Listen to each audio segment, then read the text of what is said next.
So here we're going to discover if a series converges or diverges, and we're going to use the direct comparison test to do so. So for this problem, we're asked if the sum from n equals 3 to infinity of n over n squared minus 4 converges or diverges. Over here, I have the direct comparison test written.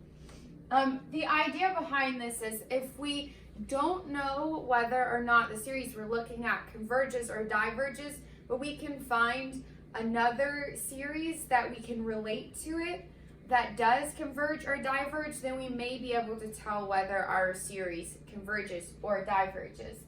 So it says, suppose the sum of a sequence a sub n and the sum of a sequence b sub n are series with a sub n and b sub n greater than 0.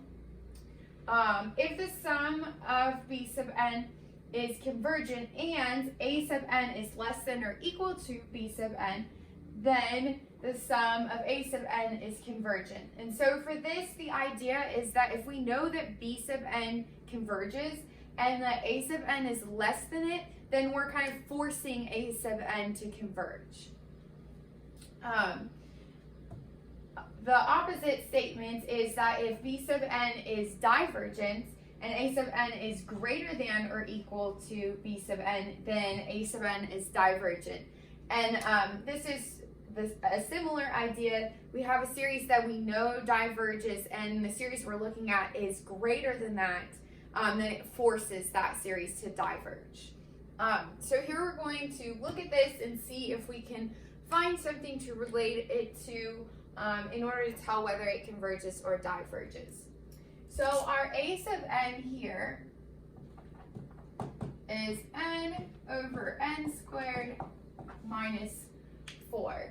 And we want to try and relate this to something else. So if we look at this, we know that our numerator for values greater than 3 is going to be smaller than our denominator.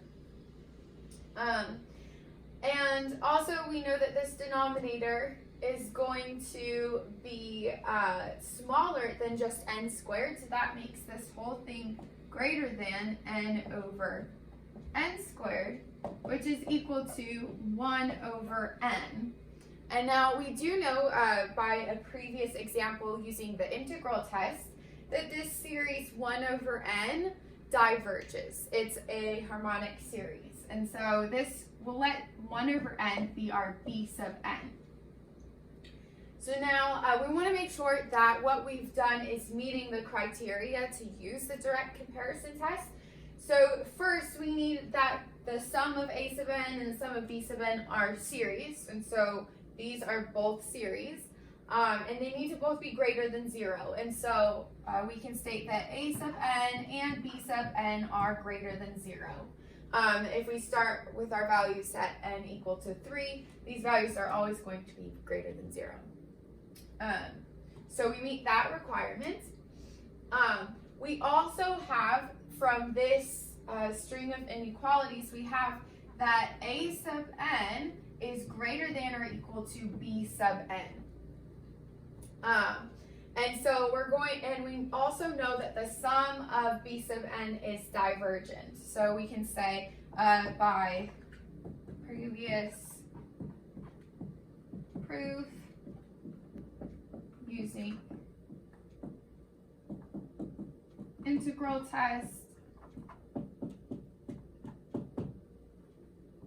we know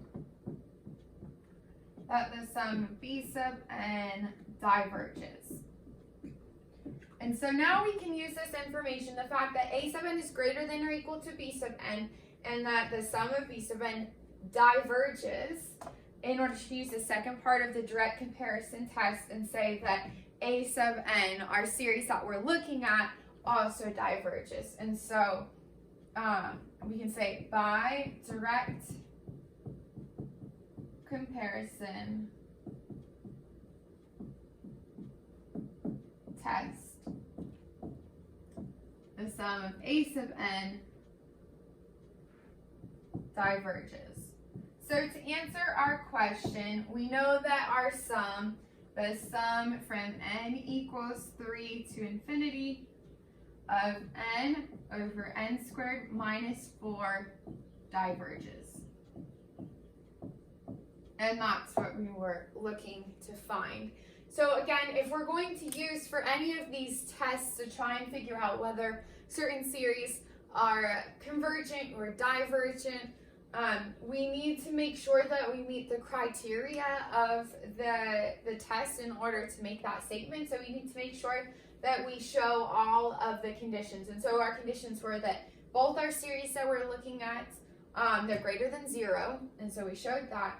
We showed that our series that our a sub n is greater than or equal to b sub n, and that b sub n diverges, and so that forces our series a sub n to diverge.